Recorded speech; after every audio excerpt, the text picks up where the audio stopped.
everyone. In just a second, I am going to be introducing my favorite historian, Margaret George, and we are talking Henry. Everything Henry. Look at this book, okay?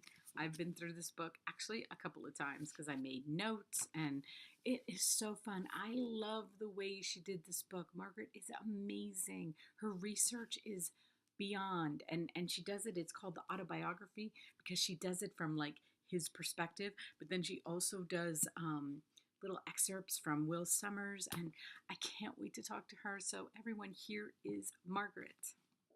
Hi everyone, I am so excited because today I get to speak again for the third time, author Margaret George, and today we're talking Henry. Look at that, Henry VIII. I love Henry. So I had so much fun reading this book. And, I think that everyone, you know that television show, The Tudors? Yes. Did you ever see that? Yeah, I did. Yeah. I did. Like that show kind of brought Henry to life for everybody. And even though he didn't look like him at all, I mean, Jonathan was a thing like him. It was so funny because, in fact, someone was writing about that on Facebook last night, how that Henry was big and tall and towered over everybody, and Jonathan Rhys Meyers is not very tall. And Henry had red hair, and Jonathan Rhys Meyers is dark. And furthermore, I read, I don't know if this is true, but I heard that in his contract, Jonathan Rhys Meyers refused to get fat in the old scenes. So as a result, of course, he looked the same through the whole thing. He really and of course, Henry went from being this great, young, beautiful athlete, to being this poor, overweight man with all these illnesses. And that part of the story of Henry. So when you cut out the guy who looked different at the end, it was kind of hard to understand that Henry had really changed a lot and was, not the man he started out to be. Wow. Okay. So we've talked Nero, we've talked Cleopatra, and now we're on to Henry. And what I love about your books is that, so this is called, just so everybody can see it, it's called the Autobiography. Okay. So you right away, you're writing it from his point of view. And then I love because then you used his court jester, who I never heard of, because I was like, was he even in the Tudors? I don't even remember him, but his name was Will Summers. And I love how you went back and forth between the two of them in this book that is a diary. And so it's Henry writing a diary, and then this court jester kind of reading the diary and then making remarks. And what a great concept. And you wrote this in 1986. So like you said, this was 1986. Started on it like in the 70s. Oh my goodness. I mean, it took me a long time. My contract was dated 1979. And I'd been working on it before that. So, I was in it a long time. Turn this light on. And I said, I guess it's all burned in my mind. But, the thing is, I felt that if he was going to tell his story, and I feel, I love the first person. Yes. And that's really my favorite way of telling a story.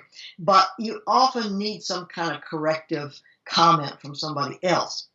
And I was trying to find somebody, and he is a real guy. I mean, there are portraits of him with Henry, I was looking for somebody. It'd be ideal if it had been somebody who knew him always, but again, he was king a long time. So, but Will Summers was very close to him, and probably was the person who knew him best, and that he could be the most honest with, because he had no axe to grind. And he was not going to get promoted. He was not going to become an earl. He was not going to do anything that he wasn't aiming for something. So Henry could not be suspicious of him. Right. Like everybody else, you kind of think, well, what are they in it for? Right. And he did outlive Henry. Yeah. And a lot of people didn't. A lot of people that started out knowing him when he was young were gone by the time he died. Yeah. Yeah, and I learned so much. Like I said, watching the Tudors, you think you're getting, the gist of him, but really and I love how you do this with when you write a book, is like you get us by the end of the book that we're just in love with the person.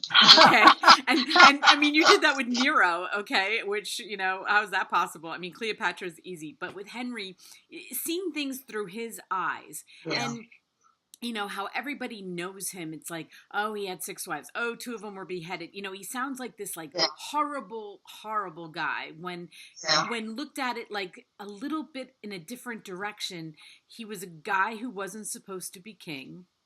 Yeah. He was trying to have an heir. Yeah. Because he thought he had to. He needed an heir, So it's like, Well, you did, I mean, we can say, oh, well, he had nothing to worry about. But in truth, if he hadn't married Anne Boleyn, he wouldn't have had Elizabeth. I mean, he would have had only Mary, and she died pretty young. right. If he kind of quit there. It's like, so yes, Mary was a very bright child, and he loved her. But you know what they say about the heir and the spare. Heir and the spare. And she died a natural death, but she didn't live very long. Right. And so he was. It was not unreasonable that he would want to find an heir.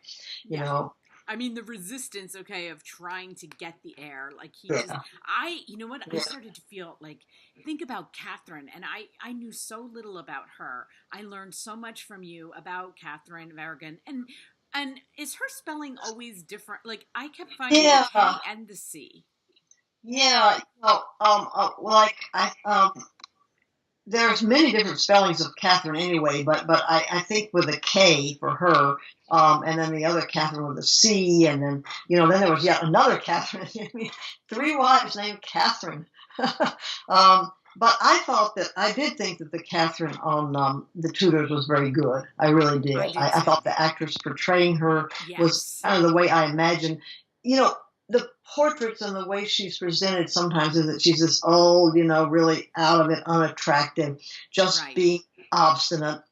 But I thought the actress who portrayed her had fire and was obviously, a woman that was attractive and was vital. And sure, she got sick toward the end, but I thought she did a good job of showing that she was a good match for Henry. Really, I mean, if she had had other children, they may have been happy forever. Yeah, and I thought that in the Tudors and in your book, you had said how you thought that Jane was like the love of his life, but I do think the respect that he had for Catherine, I feel like he had a lot of respect for her, and I don't know that it was easy for him always, once he fell for Anne, but he was really trying to figure it out. I don't know.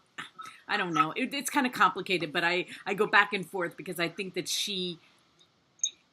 I think he just respected her, and I think that if her babies had lived and what she went through, my God, like how many miscarriages and stillbirths, and she did not have an easy life at all. No. Well, he had to have a legitimate heir because he had that illegitimate one with his mistress, but it did no good to have an illegitimate one. He had to go through the whole marriage thing over and over again because it does no good. I think Charles II had a whole bunch of illegitimate children, but no legitimate one. And then you got into all the mess with the succession and his brother and all the pretenders and so Henry didn't want to go that way. Right. He wanted right. So I loved when the Anne Boleyn on the Tudors. I mean, she's beautiful. Okay. Yeah, I thought Natalie Dormer was a really good Anne Boleyn. I liked her a lot. Yeah, she has that air about her too. Where you feel that's kind of what Anne was like. Yeah, the way I imagine her. Yeah, the kind of flirtiness and the kind of, and then once she knew she had Henry and the way that she acted towards Catherine, she got, a lot of like puffed upness about her, So, those two, like I said, Catherine, I really learned a lot. And for everybody out there, tell us who Catherine is, because this was not, I didn't think I got this from the Tudors, but I got it from your book, who Catherine of Aragon, who her famous parents were. Well, her famous parents were the famous Isabel and Ferdinand, who united Spain because one was from Castile and the other from Aragon. And when they married, that unified Spain. And it was a very powerful dynasty. So when they agreed to let their daughter go to England and marry an heir to the English throne, it really legitimized the Tudors, because the Tudors had just, Henry VII had just finished getting rid of Richard III. And so it was a kind of shaky dynasty. So that's why it was important that Catherine married Henry. It was a big thumbs up for the Tudors. And on the other hand, you don't want to make that throne, the Spanish, angry. So she was older than Henry, and she was very pretty when she was young. At least the portraits we have of her, and so she was royalty, and the idea that marrying royalty, especially a dynasty in Europe, was important. So Anne Boleyn was a commoner. I mean, yes, her father was the mayor of London, but her family's titles came from Henry. So to kick out this princess and marry a commoner was really was shocking. It's shocking, and Catherine couldn't believe it. I mean, she was being treated. She felt very badly, and even after they were. Marriage was they were never divorced, because Henry's thing was, well, I was never legally married. Right. She insisted to keeping her title of queen, and wouldn't let anybody wait on her who didn't call her queen, although she had now been demoted to the Princess Dowager. But if anybody would not call her queen that served her, they were out, because she, to the end, said, I am the queen. My marriage was legitimate. I don't care what this Archbishop of Canterbury says. Pope says it's legitimate. I know in my heart that we're married, and so yeah, she was a very strong person, and there were many people, that were on her side, and felt that she was the true queen. I guess by the time though he got through Anne Boleyn, the people were ready to accept Jane, because they'd gotten used to the idea that there were going to be all these changes of queen. So by the time Jane died, I don't think the people protested anymore about whoever was queen. Or like whatever. But in the show, and even in your book, it's like once you start to get like, okay, so he's in love with Anne, you start to accept it. Okay, you're like, okay, you start to accept, okay, Anne, Catherine's getting older. She's had these horrible things, and he needs an heir. So you're like, oh my God, and he loves Anne. Look at him, he loves Anne. And so you start rooting for Anne, and then Anne doesn't even last that long. And you're like, I know. I think that's what happened with the people. I mean, some of them protested Anne being queen, said we don't recognize her. But so by the time you get to Jane, it's sort of like, it's almost like, oh, whatever. Oh, whatever. Because then there's Anne of Cleves, and then there's Catherine Howard, and then there's Catherine Parr. Right. And he kind of broke in the people to accept this. Although I think in his heart, I think he was always a true romantic, which is why when he went to see his fourth, after Jane Seymour died, and for those of you who haven't read the book, right. so Anne Boleyn was executed on the charge of adultery, and probably it was a frame up, but I think Henry actually believed it. He was very credulous, and he married Jane Seymour, who was also a commoner. And, cynics say, well, she didn't live long enough for him to get tired of her, because she did have his heir. She had a boy, but then she died after childbirth because of complications. So then... show everybody Jane. Show everybody your figure of Jane and Henry. So I was going to say I got you can collect all 6 wives of Henry VIII. For some reason, I decided to get Jane Seymour because I guess I felt that Henry never got disillusioned with her. I also have a Henry doll, and maybe some Henry doll. There we go. There's Henry. Someday I can get all the other wives. But he did feel strongly that she was the one, partly because she gave him his heir. So, but after this, his marriages became the next one was certainly political, right? Because it was he needed an alliance with the Protestants. So he had this kind of mail order bride with Anne of Cleves, and poor Anne. And people have said she didn't look that differently or wasn't that different from his other ones, but obviously, there was no chemistry there at all. None.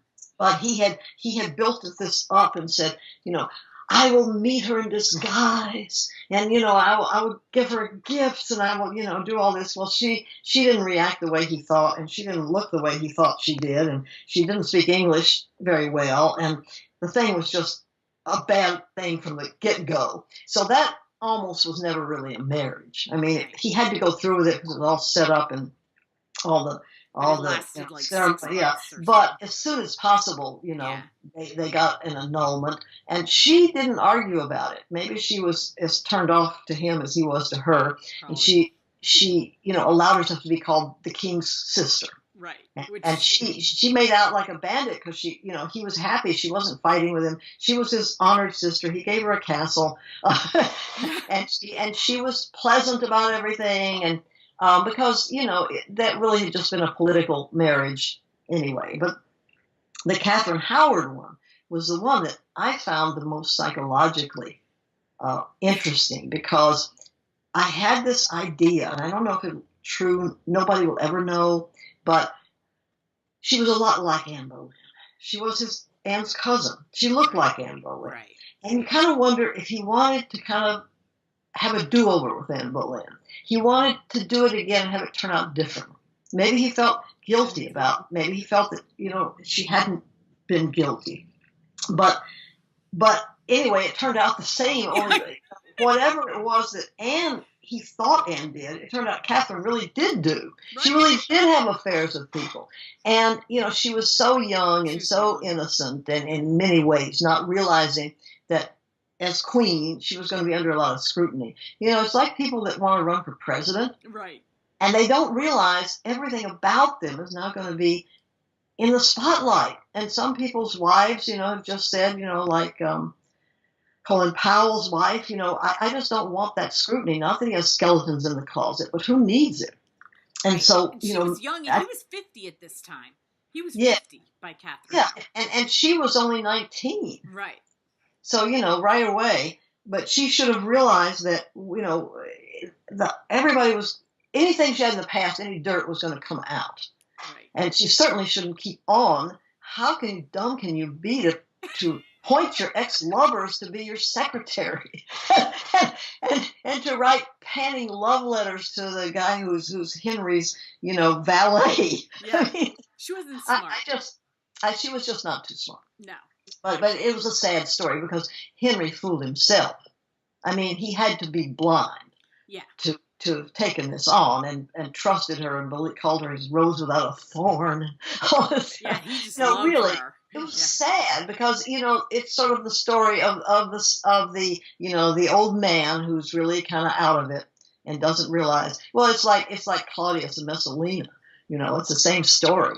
Old emperor, promiscuous wife, and the emperor's kind of blind to what's going on around him.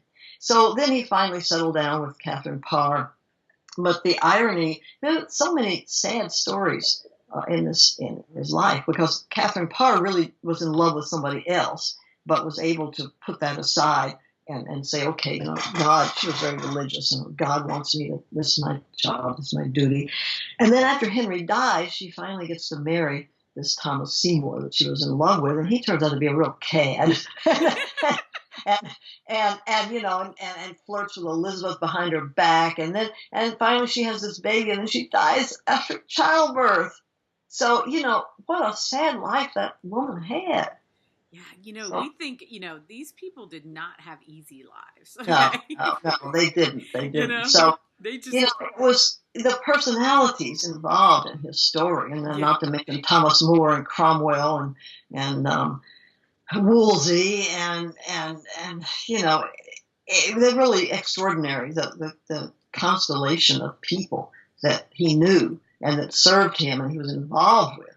You'll just never get another situation like that, I don't think. I think that, and I'm really happy that Netflix and Amazon and, other people are taking on these stories, because you really can't write scripts better.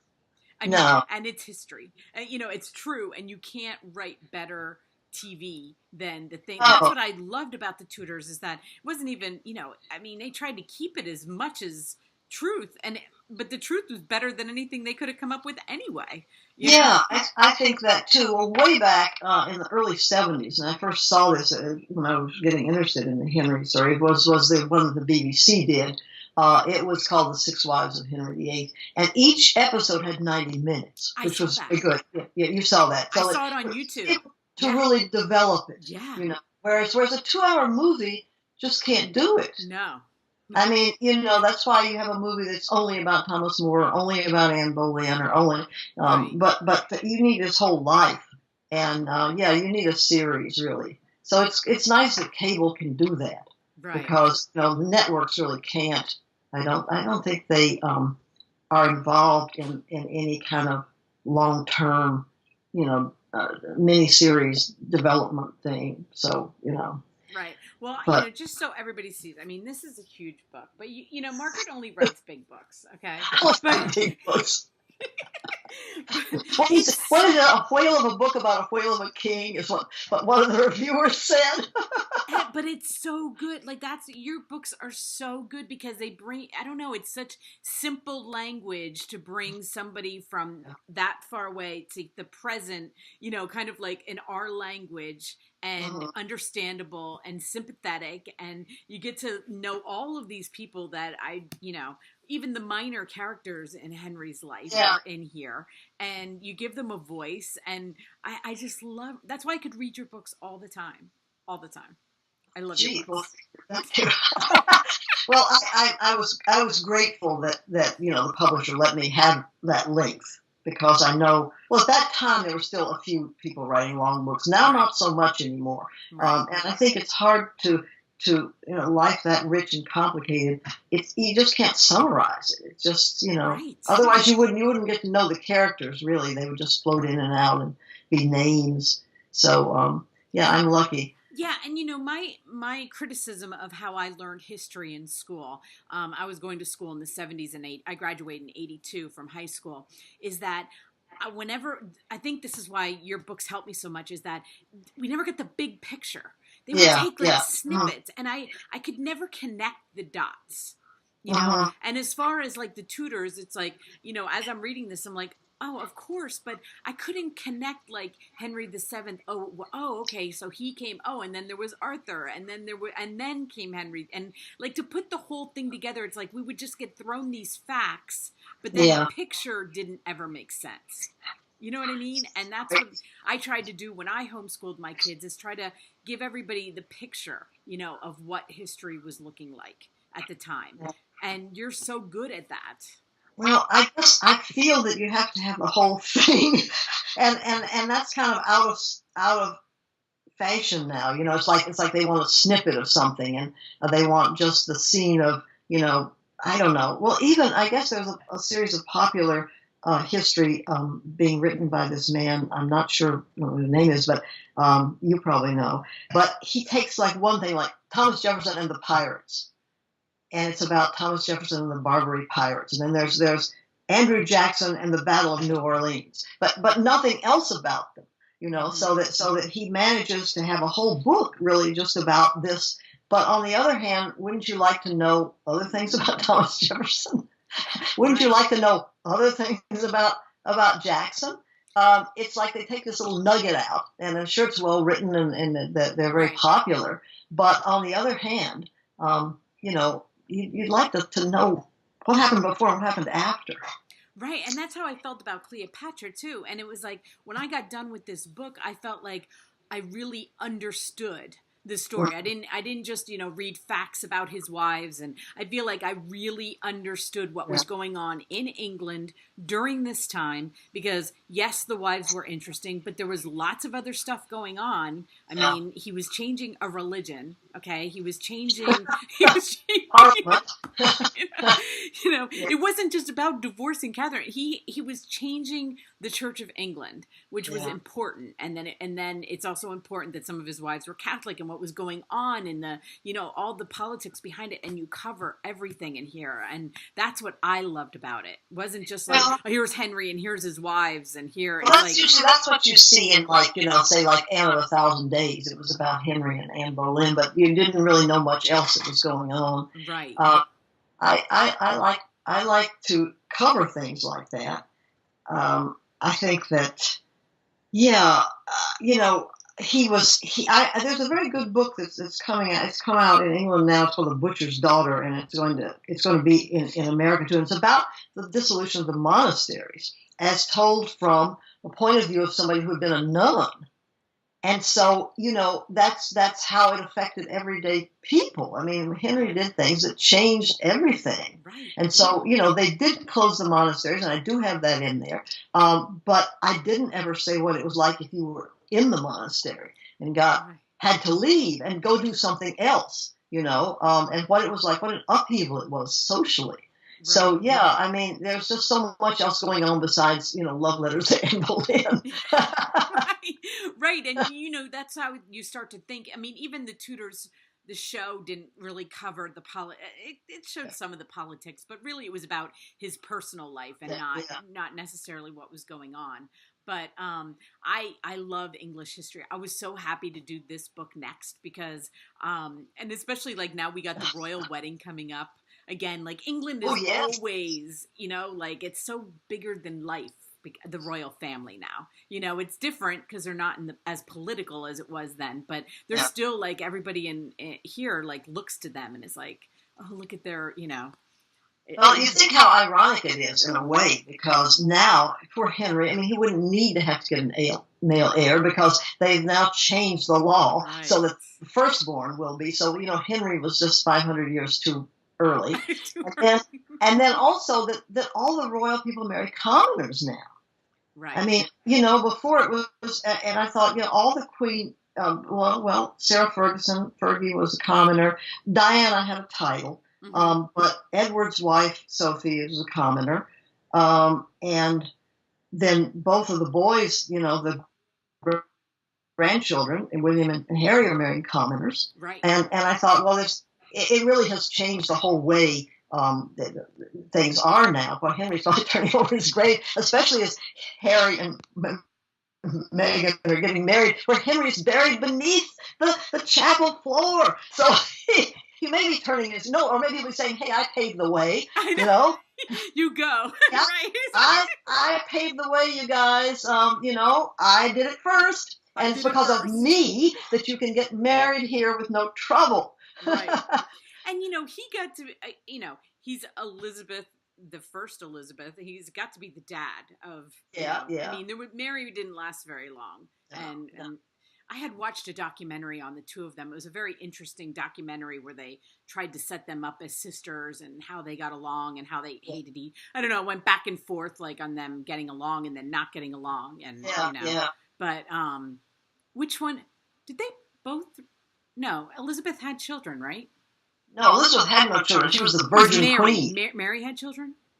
Or did Mary wanted children, but they never had them. Oh, She married Philip II of Spain, and she kept having these false pregnancies. It was very sad. She kept having these false pregnancies, but they weren't real, and she actually had some kind of like cancer, and she died. So she had the hopes of having children, and she was nuts about Philip, who really only married her because he wanted England as part of her dowry. Right. But Elizabeth just didn't marry at all. Yeah, I knew one of them didn't. Right. Okay, so it was Elizabeth that. See, that's why I love talking to you, because you just straighten it all out in my head. Virgin Queen. Well, you'll have to read. I didn't do Elizabeth's whole life. I did. Her childhood is in Henry. Her middle years is in Mary Queen of Scots, and then the time after Mary Queen of Scots is she has her own book in Elizabeth I. But that's because her life. There's no point in writing about it again when I did it in other books, But her older years, her last 15 years are all in the Elizabeth book. So, and you'll have to read more of them. That's what we're going to have to do next, Margaret. We're going to have to keep on because I want the full story. And obviously I'm confused and I need to know more. But well, you should read Mary Queen of Scots next because that has Elizabeth in it. Right. But it's all of Mary's life. Okay. And she was the granddaughter of Henry's sister. Because Henry had two sisters. The Tudors put them together as one, but he had a sister named Margaret who went up to Scotland, married the Scots king, and that whole line came from, that's where Mary Queen of Scots line comes from. That's why she was a niece of Henry's, and so yeah, he had two sisters, and the other one is the other one is the grandmother of the poor little Lady Jane Grey and those people, you know. So one became a Protestant line, which was the other sister and Henry, and the other became, say, the Catholic line, which was Mary Queen of Scots. Yeah, because the sister that they showed in the Tudors, they only showed the one sister, right?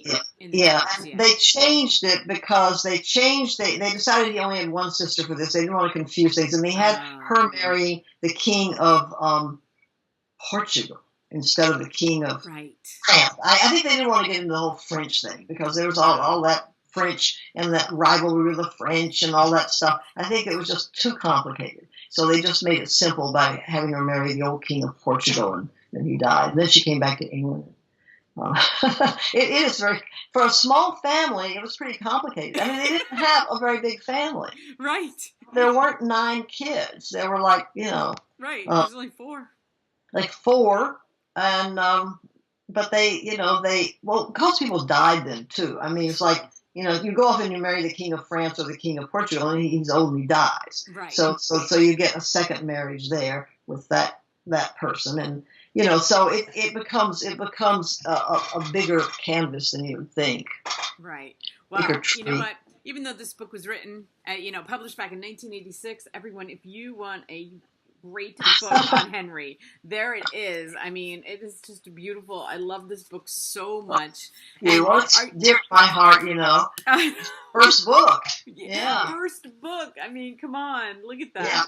And it's got such great reviews. And I don't know if you had told me before, are you writing something right now? Are you in No, because Nero 2 is coming out, right, I'm still working with that. Yes. It's being printed now. You will get an advanced copy because you're on the list for the advanced copy, but then the real publication isn't until November.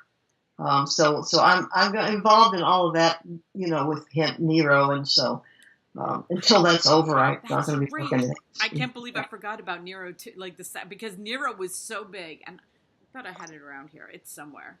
But and then we got the second Nero, and I love Nero, but I love Cleopatra too. Cleopatra, I tell the story to when I talk to different history people, I always tell them the story that you told me when you got done writing Cleopatra, how upset you were. That you didn't tell anybody because you were so attached to her. It didn't to be over, I didn't want it to be, because once you tell somebody it's over, now you've made it official. Right. I always tell that story, and people hanging love up the telephone, until you actually hang up the telephone, your conversation is still open. So. Right. Yeah. People really relate to that, and I always tell them that story, and they love it. They're like, because they understand totally what you're talking about, not wanting to just put an end to it, Yeah, and it depends, some writers, people say, aren't you relieved? And I think, no, I'm sad. It's like, a death in the family. It's like, but that depends on how strongly you're attached to the characters, Right. Was it hard to end Nero this time? Yeah, very hard. Very, very hard. I must say, it was the same kind of thing. And that's probably why I'm not ready to, until he's really, out in the world, I feel I'm still attached to him, I'm still doing that project in a way. And I do still, I guess because it's an ongoing thing in terms of bringing it to people. Yes. But I keep thinking of other things connected with him and other things about him. And other, in fact, I'm giving a talk in about a month from now. And I've been busy working on notes for it, and I keep adding more things, and things I hadn't thought of before, so I'm still kind of like processing all this. So I don't give that many talks, so every time I do, it's like reinventing the wheel. It's like I have to start all over, but that's good because I don't have canned ones, Yeah, exactly. Well, so we're going to do Mary. We're going to do Mary, Queen of Scots next. And all right, on we go. And I promise now I'll learn how to do the video thing. Oh. But we did figure it out, but I'm sorry. We did. Yeah, so figure here it out. Is everyone. And Margaret is on her way to Hawaii next week, and I'm so jealous. So you have a great time. I will. Now that's some place that my characters never. They didn't even know it existed. They didn't. I mean, they had no knowledge of a place like Hawaii. Isn't that crazy? Really. But you know what's odd is that really most of them, well, a lot of them didn't even know about the New World. And an interesting thing about Henry, right before we say about it, Yeah. he was not interested in the New World. Isn't that odd? He was fixated on Europe and France. And although he was very interested in new technology, and he was a real free thinker in a way, like, you know, the religion and other things that he did, he seemed to be blind to the idea that there was a new world over there and you better get busy because, you know, the Spanish were busy going over there and the French even. And it was like he didn't get it. He was still fixated on the old way of Europe.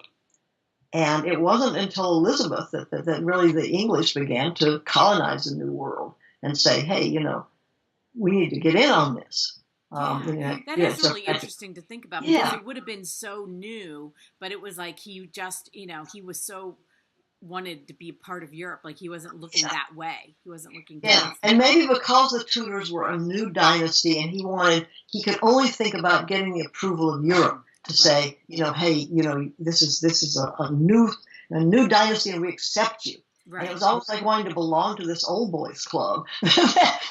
And he didn't see, it's funny because he could see opportunities in other ways. Yeah.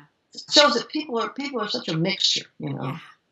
Yeah, that's awesome. Well, I'm so happy that I got to read it, and I can't wait to read the next one. But when you get back from Hawaii, email me, and we'll set up the next one. So keep all going. Right. Thank you. Thanks a lot. Thank you. Have a great evening, Margaret. Thank you. Good to you. And now I guess I get to hang up the little thing, right? That's right. Or just hangs up. Yeah. No, you get to hang it up. Just okay. All right, you hang up. Okay. Bye-bye. Thank you. If you watched my whole interview with Margaret, oh my gosh, I could talk to her all day. And now I know I get to read Mary Queen of Scots next. And it excites me so. I feel like I'm back in school with her. She would be the best history teacher ever. So here it is. Look at that. Henry. I will have all of Margaret's links listed underneath here. Thank you so much if you watched us. And this was our third video. There's going to be a fourth, fifth, sixth. I just keep going. She's written a lot of books. Okay. So anyway, thank you, everyone.